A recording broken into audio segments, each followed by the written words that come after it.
శ్రీరామ్, భారత్ మాతాకి జై.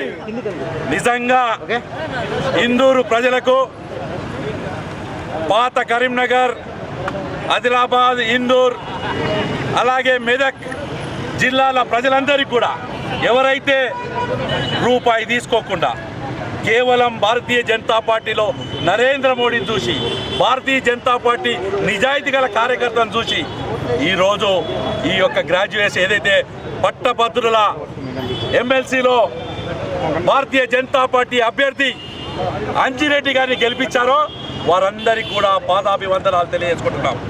ఇలా చెప్తున్నాను, ఇది మామూలు విజయం కాదు, ఇది ధర్మం.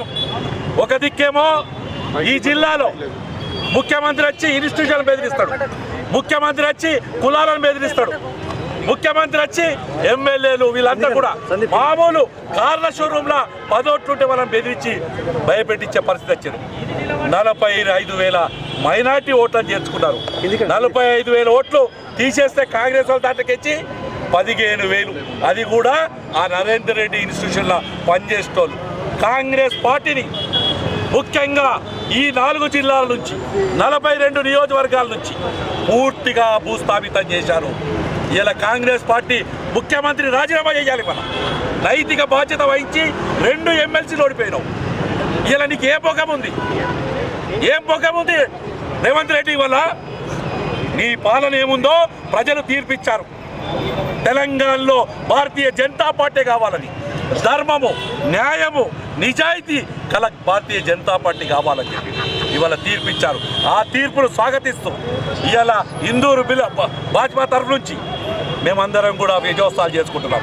మరొక్కసారి చెప్తున్నా, ఈ విజయంలో కీలక పాత్ర వహించిన ఈ ఇందూరు జిల్లా బిడ్డ, ఇక్కడ పార్లమెంట్ సభ్యుడు ధరంపురి అరవింద్ గారు, 2 శాసనసభ్యులు గౌరవ మన ధన్పాల్ సూర్యనారాయణ గారు, అలాగే గౌరవ రాకేష్ రెడ్డి గారు, పసుపు బోర్డు చైర్మన్, మా కార్యకర్తలు, మా జిల్లా పదాధికారులు, మా రాష్ట్ర పదాధికారులు, మా మండలాధ్యక్షులు, మా మండల పదాధికారులు, అలాగే భారతీయ జనతా పార్టీ కాషాయ కండువా కప్పుకొని ప్రాణాలకు కూడా లెక్క చేయకుండా ఈ ఎన్నికల్లో పనిచేసి, ఒక దిక్కు పోలీస్ యంత్రాంగం, ఒక దిక్కు అధికార పార్టీ ఎమ్మెల్యేలు వాళ్ళ అరాచకాలు. ఇవాళ 2 ఎమ్మెల్యేలు అడుగుతున్నాయి ఇక్కడ, సుదర్శన్ రెడ్డికి అలాగే భూపతి రెడ్డికి, ఇక్కడ పిసిసి ప్రెసిడెంట్ ఉన్న వ్యక్తిని అడుగుతున్నా మహేష్ కుమార్ గౌడ్ గారికి, అలాగే చైర్మన్లు అని చెప్పి ఓడిపోయిన అనధికారంగా తిరుగుతున్న నాయకులను అడుగుతున్నా. ఇవాళ ఇక్కడ 24,000 చిల్లర 25,000 ఓట్లు పడితే అల్లకేంచి 2,000 ఓట్లు చెల్లకుండా పోతే మిగిలిన 23,000 ఓట్లల్లో భారతీయ జనతా పార్టీ అభ్యర్థికి 18,000 ఓట్లేసిన ఇందూరు ప్రజలకు, ఇందూరు గ్రాడ్యుయేట్స్, ఇందూరు టీచర్స్కు, ఇందూరు మేధావులకు, ఇందూరు ప్రతి ఒక్క అభివృద్ధి కాంక్షించే వ్యక్తులకు 18,000 వచ్చిన తర్వాత మీరు ఎమ్మెల్యేలుగా ఉండేందుకు మీరు రాష్ట్ర పార్టీ అధ్యక్షుడు మహేష్ కుమార్ గౌడ్ని అడుగుతున్నాను, నైతిక బాధ్యత లేదా మీకు? ప్రజలు ఎంత నిర్లక్ష్యం చేస్తున్నారు? ఇప్పటికైనా చెప్తున్నా, మీకు అవకాశం ఇచ్చారు. మొన్న ఎలక్షన్లో ఆ టీఆర్ఎస్ వాళ్ళు చేస్తున్న తప్పులను భారతీయ జనతా పార్టీ కార్యకర్తలు గ్రామాన్ని అడ్డుకొని వాళ్ళని ఏదైతే వాళ్ళు చేస్తున్న కార్యక్రమాలని ప్రజల దృష్టికి తీసుకొచ్చి, టీఆర్ఎస్ పెంకలాగుంది, పెంక మీద ప్యాలల్లాగా ఏగుతున్న మరి ప్రజలు కాంగ్రెస్ కోటేస్తే పొయ్యిలో పడ్డారు. పొయ్యిలో పడ్డ తర్వాత తెలిసింది ఈ పెంక పొయ్యి టీఆర్ఎస్ కాంగ్రెస్ 2 కూడా తెలంగాణ ప్రజల ముంచే పార్టీలు. తెలంగాణ ప్రజలను కాపాడేదంటే నరేంద్ర మోడీ నాయకత్వంలో నిజాయితీ గల పార్టీ ఏదైనా ఉంది అంటే అది భారతీయ జనతా పార్టీ అని ఇవాళ ఎన్నికల సందర్భంగా మరొక్కసారి రుజువైంది.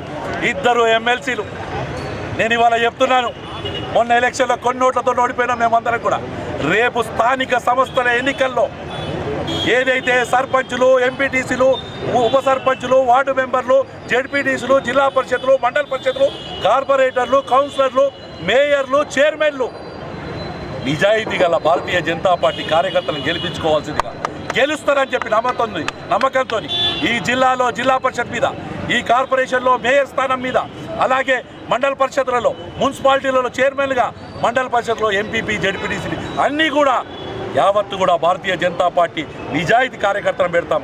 ఇవాళ అంజిరెడ్డి గారి ఎన్నిక అనేది మామూలు ఎన్నిక కాదు, డబ్బులు లేవు, కార్యకర్తలకు ఇద్దామంటే ఇది లేదు. కేవలం పార్టీ నమ్ముకొని జెండా మోస్తున్న నా కార్యకర్త గ్రామంలో ఉండి అన్నా కాంగ్రెస్ వారు పైసలు పంచుతున్నారన్నా, నేను జై శ్రీరామ్ అని చెప్పి ఓటు తెచ్చుకుంటున్నానన్నా అని నిజాయితీగా మాట్లాడుతున్నా నా కార్యకర్తను చూసి రోజు గర్వం అనిపించింది. ఇవాళ నిజంగా కూడా చెప్తున్నా, భారతీయ జనతా పార్టీ కార్యకర్తకు నిజాయితీగా ఓటేసిన పట్టభద్రుడికి ఎన్నిసార్లు కాళ్ళు మొక్కినా తక్కువనే నేను ఇవాళ చెప్తున్నా. ఈ విజయం రాజేందర్ రెడ్డి దగ్గర 100 కోట్ల రూపాయలు ఖర్చు పెట్టే కాంగ్రెస్ పార్టీ ఆలోచించాలి. లోపాయికారికగా ఎవరైతే పాపం బీసీ అనే నినాదంతో వచ్చిన హరికృష్ణను ఓడగొట్టిన టీఆర్ఎస్ పార్టీ చెప్పాలి. ఇవాళ మేము నిజాయితీగా చెప్పాం, మా అభ్యర్థి అంజిరెడ్డి అని చెప్పాం. హరికృష్ణకి ఆశలు కల్పించింది ఎవరు? బీసీ నినాదంతో పోతున్న కాంగ్రెస్ పార్టీ ఈ ఎన్నికలు ఎందుకు బీసీ అభ్యర్థులు పెట్టలేదు? మేము 2 నియోజకవర్గాల ఒకటి బీసీకి ఇచ్చాము 50%, ఒకటి అగ్రవర్ణాలకు సంబంధించిన అంజిరెడ్డి గారికి ఇచ్చాం. 2 కూడా భారతీయ జనతా పార్టీ న్యాయం చేసింది. కాబట్టి మరొక్కసారి ఈ విజయంలో సహకరించిన పత్రికా సోదరులకు, మీడియా సోదరులకు, ఉపాధ్యాయులకు, అలాగే పట్టభద్రులకు అంతకన్నా ఎక్కువ ఇది నాది, నేను అంజిరెడ్డిని, నేను కొమరయ్యనని కష్టపడ్డ నా భారతీయ జనతా పార్టీ కార్యకర్తలందరికీ కూడా ఈ విజయాన్ని అంకితం చేస్తూ మరొక్కసారి ఇందూరు గడ్డ అంటే నరేంద్ర మోడీ అడ్డా అని నిరూపించినందుకు ధన్యవాదాలు తెలియజేస్తూ భారత్ మాతాకి జై.